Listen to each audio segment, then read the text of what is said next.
Larry Pfeiffer, what's your assessment of how the president is handling this crisis? Well, I think I share the view of a lot of Americans that we've just had a significant lack of national leadership. We, in these times of crisis, usually look to our president to, at a minimum, be offering words of healing, words of calm. But instead, when he has spoken or tweeted, the language has been very divisive and in some cases comes across a bit threatening and intimidating, particularly to people of color, some of the language he's used.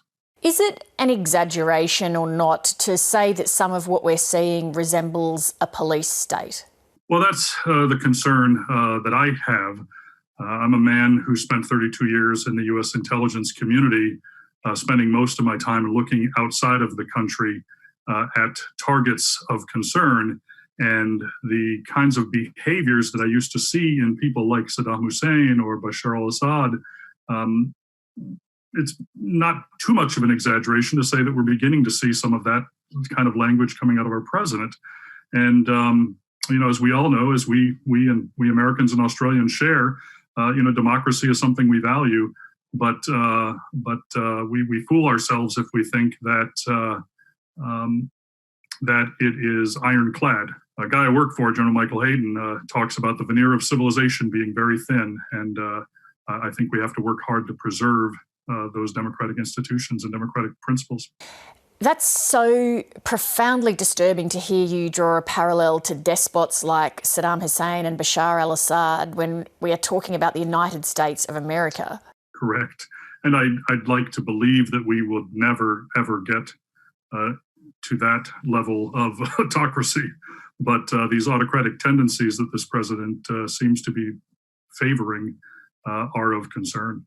What are the precedents for the use of the American military against Americans domestically?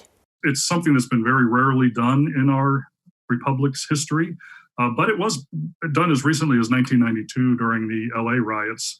So it can be done. What's really unprecedented here, if you look at what the president said in the Rose Garden, he talked about if the states and the cities can't get their act together and can't preserve order, that he will then order the military in. That would be unprecedented. We have not seen a president order the military into a location in the United States without the consent or the request of a governor. Given that Trump is the president and so you are stuck with his personal limitations, what is the answer, in your view, to restoring calm and order? Sadly, a show of force is often required in order to tamp down the most extreme elements that are out there, taking advantage of a bad situation.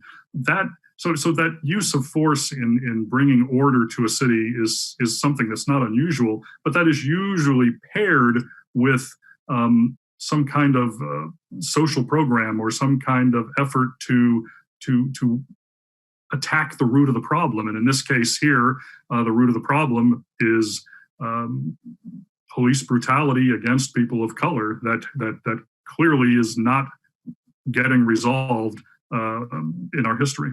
Larry Pfeiffer, thank you very much. Thank you.